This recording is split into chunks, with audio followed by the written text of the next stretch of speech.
10 आदमी को आधा रात में आप उठा के लाइए। क्या मेरा बच्चा के ऊपर जो बदनामी का दाग लगा है कि इसका बाप रोड क्राइम करता है, इसका जवाबदेही आज हम पूछते हैं मीडिया वालों से। आप लोग बताइए, क्या प्रशासन इसका जवाब देता है कि मेरा पति को निर्दोष साबित करेगा? ऐसा प्रशासन होता है? क्यों तब थाना चलाते हैं आप लोग? बंद कीजिए ना थाना को।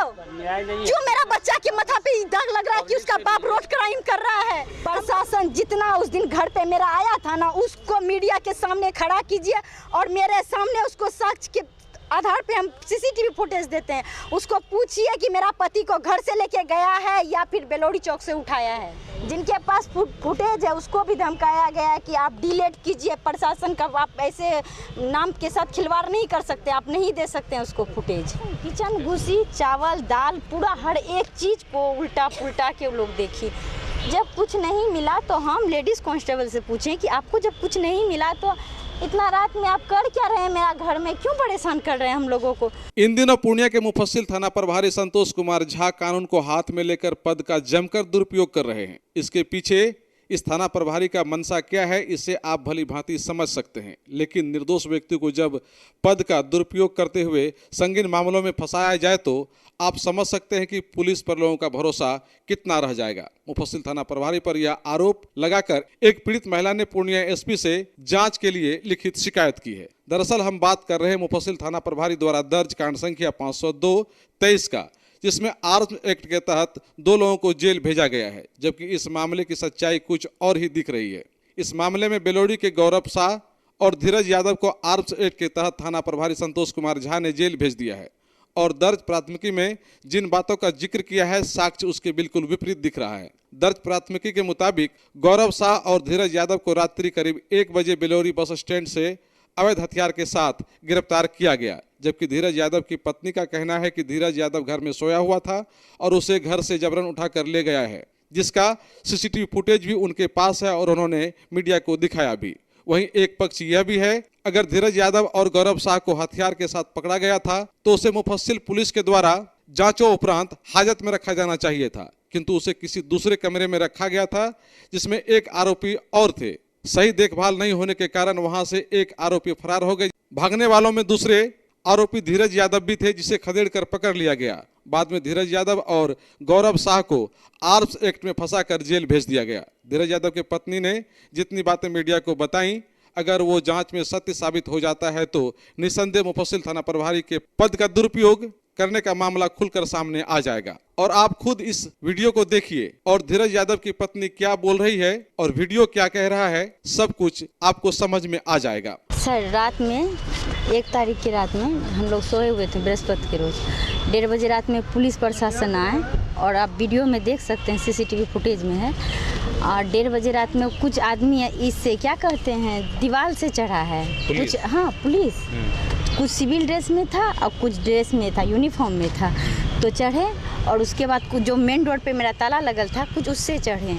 उसके बाद गर्मी काफ़ी है, आप लोग भी जान रहे, तो मैं जो मेन डोर जो अंदर में जिसमें सोए थे उसमें हम ताला अंदर से रूम लॉक नहीं किए थे, गर्मी के कारण से रूम खुला छोड़ दिए थे। तो प्रशासन 2 गो, एगो जो सिविल ड्रेस में था, एगो जो ड्रेस में था, यूनिफॉर्म में था, वो खड़ा होके हाथ में पिस्टल तानल है दोनों का, छोटा वाला जो रहता क्या है नाम उसका नहीं पता हमको, वो लेके खड़े थे। उसके बाद वो बोले कि ए घर में कौन है, उठिए। तो हम, मेरा नींद पहले टूटा तो हम उठे, फिर अपना हस्बैंड को उठाएं तो धीरज जी कहाँ, उनको जगाइए, तो उनको उठाएं। ड्राइवर भी था, वो भी उठा, ड्राइवर को भी उठाइए तो उनको भी उठाएं। मेरी बहन थी, आई थी, ऐसे घूमने नहीं आती है, तो वो भी जगी।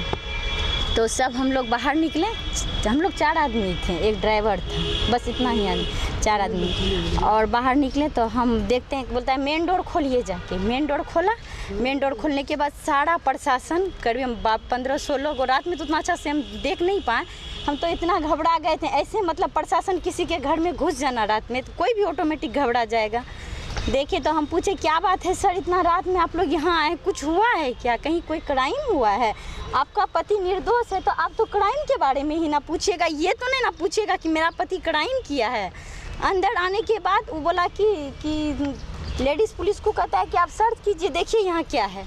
तो हम बोले आप इस तरह से घर में सर्च कर रहे हैं, कुछ तो बात होगा जिसकी वजह से आप सर्च कर रहे हैं।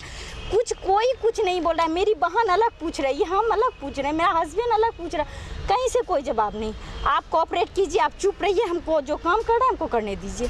हम तब साइड में खड़ा हो गए क्योंकि सबके हाथ में पिस्टल था, हम ज़्यादा कुछ बोले नहीं। उसके बाद हम इनके पास गए, क्या हो रहा है जी, हमको खुद नहीं पता, हम तुमको क्या बताएं। फिर सारा जगह सर्च करने के बाद पुलिस प्रशासन जो है इनको कहता है, कपड़ा वो जो लेडीज़ पुलिस को कहता है आप पूरा चेक किए, कुछ मिला? बोला नहीं सर, कुछ भी नहीं मिला। तो जो घर में जो चौकी लगा है बोलता उसके नीचे देखिए क्या है। बोला हाँ सर, उसके नीचे देखें। फिर एक लेडीज़ कांस्टेबल कहते हैं उनको, वो अंदर गई, फिर से एक बार जांच की। एक झोला रखल था जिसमें कि वो कपड़ा वाला होता है, पूजा वूजा का सामान रखल रहता है, उसको भी जाके फिर दोबारा चेक की। राशन किचन घुसी, चावल दाल पूरा हर एक चीज़ को उल्टा पुल्टा के वो लोग देखी। जब कुछ नहीं मिला तो हम लेडीज़ कांस्टेबल से पूछें कि आपको जब कुछ नहीं मिला तो इतना रात में आप कर क्या रहे हैं, मेरा घर में क्यों परेशान कर रहे हैं हम लोगों को? उसके बाद कहती है क्या, आप सुबह थाना आइए, सुबह थाने में बताएंगे आपको कि क्या प्रॉब्लम है। फिर मेरा पति को कहता है आप गंजी पहनल था, बोलता है शर्ट पहनिए, आप हाफ पैंट, आप देख सकते हैं फुटेज में हाफ पैंट और गंजी पहनल है। तो बोलता है आप शर्ट पहनिए और चलिए। फिर ये निकला, शर्ट पहना, तो बोलता है कहाँ जाना है सर? चलिए ना, थाना काम है। इनको उठा के लेके गए तो हम दौड़ के एक लेडीज़ कांस्टेबल को पूछते हैं क्या बात है, क्यों लेके जा रहे हैं इनको, कुछ तो बताइए, मेरा भी फैमिली, हमको इन्फॉर्म करेंगे क्या बातें नहीं है। मोबाइल तो सबसे पहले सबका जब्त किया। उसके बाद मेरी बहन का, मेरा हस्बैंड का मोबाइल अभी तक प्रशासन के पास ही है, अभी तक दिया नहीं है वो।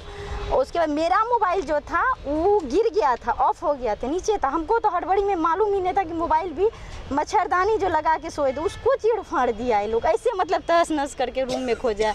जब पूछने पे हम पूछे कि क्या हो रहा है, काहे ऐसे कर रहे हैं, मेरे हस्बैंड को छोड़िए, आप सुबह थाना आइए, हम कुछ करने ना रहे हैं, आपका हस्बैंड को लेके जा रहे हैं, आप सुबह थाना आइए, वहीं बात कीजिएगा। तो फिर हम उसको छोड़ दिए, गेट तक हम गए, उसके बाद वापस आ गए क्योंकि बच्चा सब, मेरा 3 बच्चा छोटा छोटा रूम में सोया था। वापस आ गए। फिर हम इनको, मेरा जिया जी नंदोसी जो है, आपका हस्बैंड वो थाना में, इस जेल में है सर। क्या आरोप लगा है उस पर? देख लीजिए आप चार्जशीट में क्या लगल है। वहाँ से हम जब मेरा पति पे जब चालान कटा तब हम थाना गए। थाना आ गए तो हम सोचे पूछताछ के लिए लेके गया है, हम अपना फैमिली को भेजे, बोला अभी पूछताछ चल रहा है, आप किसी को मिलने नहीं दे सकते हैं, शाम तक में हम पूछताछ करके छोड़ देंगे।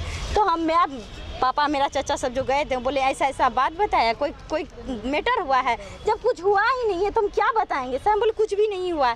फिर वहाँ से आने के बाद जब मेरा नंदोसी पटना गए हुए थे, वहाँ से आए, वो गए मिलने के लिए, बोला आप 2 बजे के बाद आइए, आपसे हम बात करते हैं। जब 2 बजे के बाद गया, यहाँ लिखाया है ना रिपोर्ट में कि 3 तारीख को पकड़ के लेके गया। आप CCTV फुटेज का जो है कि डेट चेक कीजिए कि किस रोज़ मेरा घर में पुलिस घुसा है। 31 या 1 ऐसे ही रात में 1:30 बजे, पक्का 1:30 बजे मेरा घर में घुसा है। आप CCTV फुटेज में देख सकते हैं टाइमिंग, डेट प्लस क्या तारीख में घुसा है, कौन सा दिन में। वहाँ से आने के बाद जब मेरा नंदोसी क्या कहता है कि इसको हथियार के साथ पकड़े हैं बस स्टैंड के पास बेलोड़ी के चौक पे, हम इसको नहीं छोड़ सकते, चालान कट गया है, अब कुछ नहीं हो सकता है। फिर मेरा नंदोसी वहाँ से फ़ोन करके कहता है मोना, जब धीरज को लेके आ रहे थे घर से तो कुछ मिला था उसके पास से। हम बोले आप कैसा बात कर रहे हैं कि क्रिमिनल है मेरा पति, डकैती करता है, इसके पास से कुछ मिलेगा? पूरा घर सर्च किया, कुछ भी नहीं मिला इसको। जब हम थाना गए सर तो ये मना किए कि चालान कट गया, क्या कीजिए, इनको लेके जा रहा। हम गए, हमको तो मालूम ही नहीं, आपको देगा चार्जशीट में क्या दर्ज हुआ है तब ना आपको पता चलेगा कि वहाँ क्या। हम तो यही समझ रहे थे कि घर से जो लिखा है वही दिया है। तो वहाँ से जाने के बाद एक पत्रकार है ध्रुव झा, पहचानते होंगे रानी पत्रकार, वो हमको जानता पहचानता है पहले से। तो वो बोला कि मैम ऐसा बात, आपका पति को जो लाया आपको पता है कुछ? तो उन्हीं से हम बात करने लगे। देखिए ना ऐसा बात है, रात में 1:30 बजे गया घर पे, उठा के लाया पूछताछ के तौर पे। देखिए ना अभी चालान काट दिया जबकि कुछ किए भी नहीं, निर्दोष है। बोलता है निर्दोष है तो 1:30 बजे रात में बस स्टैंड के पास क्या कर रहा था? अब आप बताइए कि आपका कैसा तभी फ्यूज उड़ेगा? जो आदमी को घर से उठा के लाया है, प्रशासन वहाँ कहता है कि आप, हम बोले आपको क्या बोला कि 1:30 बजे रात में लाया है? कहता है कि आप देखे हैं जो बनाया है चार्जशीट, उसमें पढ़े हैं कि क्या लिखा है? हम बोले हम नहीं देखे, हम तो जस्ट अभी थाना आए, तुमको क्या मालूम क्या लिखा है? बोलता है उसमें साफ साफ लिखा है कि 1:30 बजे रात में बेलोड़ी चौक से उठा के लेके गए इनको। तब हम जाके वहाँ पे बोले, कहता है कि हम बोले नहीं, घर से उठा के लाया, इसका कोई प्रूफ है आपके पास? अच्छा, कितने लोगों को उठा के ले गया पता है उस दिन? 3, मेरा हस्बैंड को उठाया, उसके बाद दो लड़का को बेलोड़ी चौक से उठाया, ठीक ना। अब कहाँ से उठाया उन दोनों को भी सुनने में आया, घरे से उठाया है। एक का नाम है शायद गौरव कुमार शाह और एक का क्या नाम है ये बात हम नहीं बता पाएंगे। एक लड़का प्रशासन के कैद से फरार हो गया, भाग गया, हाँ वहीं पे। और एक मेरा हस्बैंड, एक वो दोनों है उसके बाद जब हम उनको ध्रुव झा को बोले कि मेरे पास, बोला इसके आपका पति को घर से लाया, इसका कुछ प्रूफ है मेरे पास? बोले सीसीटीवी फुटेज है। जिनके पास फुटेज है उसको भी धमकाया गया है कि आप डिलीट कीजिए, प्रशासन का आप ऐसे नाम के साथ खिलवाड़ नहीं कर सकते, आप नहीं दे सकते हैं उसको फुटेज। ऐसे बोल रहा है? हाँ, प्रशासन मतलब प्रशासन की तरफ से इन दबाव है। अभी आप हमको ये चीज़ बताइए कि अभी हम आपको जो टॉर्चर करेंगे, मेरा फ़ोन आपके पास है, ठीक, हम आपको लेना चाहेंगे तब ना हम आपको टॉर्चर करेंगे, तो कोई और आपको नहीं है ना टॉर्चर कर सकता है, वही ना करेगा जिसको इस चीज़ से डर है। इस वीडियो से किनको डर है हमको ये बताइए। प्रशासन को वो खुल के नहीं बोला क्योंकि उसको भी तो समाज में ही ना रहना है। पहले तो प्रशासन को हम समझते थे कि नहीं भाई प्रशासन है, उसके पास इंसाफ होता है, हम थाना में बोल के ऐसा प्रशासन होता है। एक निर्दोष आदमी को आधा रात में आप उठा के लाइए। क्या मेरा बच्चा के ऊपर जो बदनामी का दाग लगा है कि इसका बाप रोड क्राइम करता है, इसका जवाबदेही आज हम पूछते हैं मीडिया वालों से। आप लोग बताइए, क्या प्रशासन इसका जवाब देता है कि मेरा पति को निर्दोष साबित करेगा? अच्छा, किसी से विवाद था आपका हस्बैंड? मेरा पति को, आप समाज में आप भी रहते हैं, आप मीडिया होने से पहले क्या हैं? समाज में रहने वाला इंसान है। आप कमाते खाते हैं, किसी से झगड़ा भी है, किसी से प्यार भी है। जो भी इंसान धरती पे जो प्रशासन है ना, उसके साथ भी सेम चीज़ होता होगा। किसी से दुश्मनी होगा तो किसी से दोस्ती भी होगा। सबसे ऐसा नहीं कि दोस्त बन के रहता होगा। अगर दोस्त रहता तो एक निर्दोष को इस तरह से कटघरा में नहीं खड़ा करता। पहले भी जेल गया? नहीं गया है, काहे जेल जाएगा? किस मतलब कुछ कारण बताया? बिजनेस करते हैं वो, हाँ, ब्रोकरी करते हैं, फिर अपना जो है कि खेती बाड़ी करते हैं। गांव में मेरा खुद का घर है, खेती बाड़ी है गांव में, साधोपुर घर पड़ता है हम लोगों का। सब दिन मेरा पति यहाँ रहते हैं, पूर्णिया में रहते हैं। क्या लगता है ये साजिश है? अब हम क्या बताएं, साजिश के तहत से भी हो सकता है या प्रशासन कर सकते हैं। क्या कर किसी का साजिश? आपके हस्बैंड से क्या दिक्कत है? किसी का होगा ना, किसी का होगा। ब्रोकर लाइनिंग में 1000 दुश्मन रहता है, तो आपसे हमको दुश्मनी, हम प्रशासन को बोलेंगे मीडिया वाले को उठा लीजिए, इस पे कोनो झूठा केस आरोप कर दीजिए। क्या प्रशासन आपके खिलाफ कार्रवाई करेंगे? पहले हमको ये बताइए।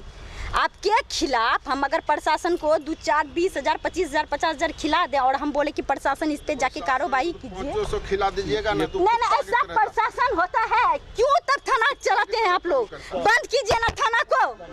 क्यों मेरा बच्चा के माथा पे दाग लग रहा है कि उसका बाप रोड क्राइम कर रहा है? हम लोग रेपुटेशन वाला आदमी है, मिडिल। आप हमको एक चीज बताइए कि मिडिल इंसान के लिए सबसे इम्पोर्टेंट चीज क्या होता है? जो मिडिल फैमिली से बिलोंग करता है, होता है कि नहीं? बस वो खत्म। किस चीज के लिए जीता है? अपना रेपुटेशन के लिए। वाइफ क्या लगता है कि इस तरह से, मैम ये बताइए, क्या लग रहा है कि इस तरह से जो आप कह रहे हैं रेपुटेशन खराब कर दिया है, तो लोग को जानबूझ करके पुलिस प्रशासन ने गलत करने के लिए उकसाया होगा? किसी से तो कुछ तो दुश्मनी होगा मेरा पति का, दिया होगा, कुछ खिलाया पिलाया होगा। जाइए, उठाइए, लाइए और उस पर झूठा केस आरोप कीजिए।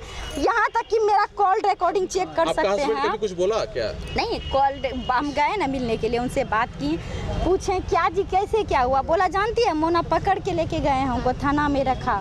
उसके बाद मेरे लाख पूछने पे कुछ नहीं बताया। जब यहाँ पे लाया था उस दिन हम पूछे तो क्या हुआ, तो अपना पिस्टल था उसका, कहाँ से गोली लाया, उस सामने रख दिया, फोटो खींच लिया। इस तरह से कोई आम इंसान को प्रशासन परेशान करता है? प्रशासन जितना उस दिन घर पे मेरा आया था ना, उसको मीडिया के सामने खड़ा कीजिए और मेरे सामने उसको साक्ष्य के आधार पे हम सीसीटीवी फुटेज देते हैं। उसको पूछिए कि मेरा पति को घर से लेके गया है या फिर बेलोड़ी चौक से उठाया है। घर से लेके प्रशासन का 4 गाड़ी। अभी कहाँ आए हैं आप? हम एसपी के पास आए हैं। उनको दिखाएंगे ना फुटेज वगैरह सारा? क्यों नहीं दिखाएंगे? मेरा पति निर्दोष है तो क्यों नहीं दिखाएंगे हम उनको? कहाँ से हम कहाँ से उम्मीद का गुहार लगाएं? आप लोग हमको मीडिया है ना, आप सच को दिखलाते हैं ना। प्रशासन से तो मेरा भरोसा उठिए गया है। अब मीडिया पे देखते हैं मीडिया कितना आम इंसान का सपोर्ट करता है। अब आप लोग बताइए क्यों नहीं करेगा मीडिया में? बीच में रुकिए बोलते हैं। अच्छा सुनिए, सदस्य मीडिया चाहे ना रातों रात सरकार गिरा सकता है, रातों रात सरकार उठा सकता है। मीडिया में इतना पावर है। आप बोलिए ना, आप बोलिए। कौन थाना का मामला है? थाना यहाँ रानीपत्रा थाना का है, मुफस्सिल थाना का मामला है ये। और जब लेके गया, हम गए उस अपना हस्बैंड के बारे में पूछताछ करने के लिए, तो चालान काट दिया इनके नाम से, ले जाके थाना में रखवा दिया। भाग गया, उस पर कुछ नहीं किया? कुछ नहीं, उसका नाम जिक्र तक नहीं दिया है लोग। तो थाना प्रभारी भी थे साथ में, रात में घर पे। अब देखिए सर, हम लोग तो हाउस वाइफ, हम लोग तो उतना प्रभारी को पहचानते नहीं। लेकिन ठीक है मैम, ये बताइए 3 लोगों को उठाया गया, हाँ। 3 में से 1 पुलिस के हाजत से फरार हो गया, हाँ।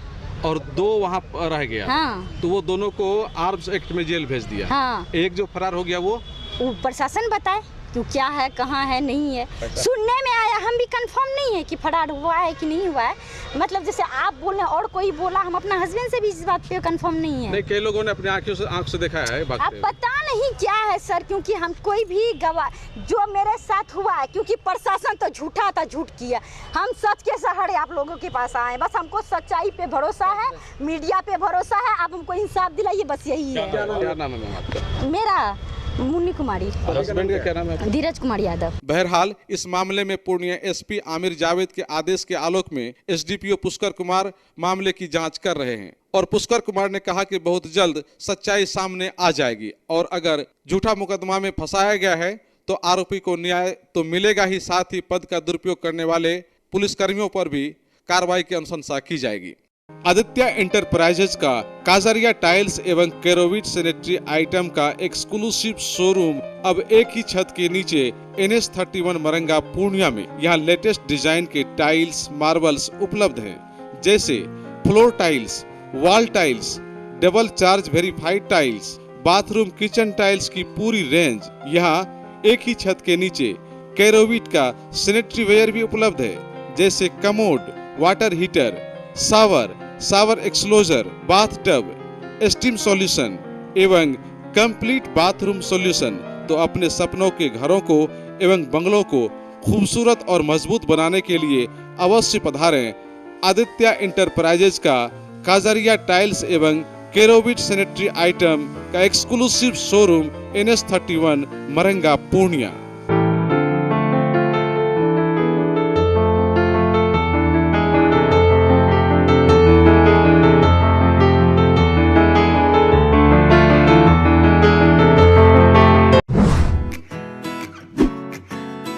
Aryabhata institute of technical education.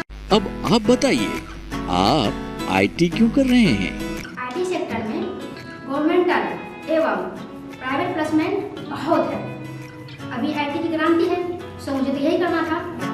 तो यहाँ आर्यभट्ट में होगा मौलाना मजरूल हक अरेबियन एवं फॉर्चून यूनिवर्सिटी पटना से मान्यता प्राप्त जिले का एकमात्र पैरामेडिकल आईटी एवं मैनेजमेंट इंस्टीट्यूट है।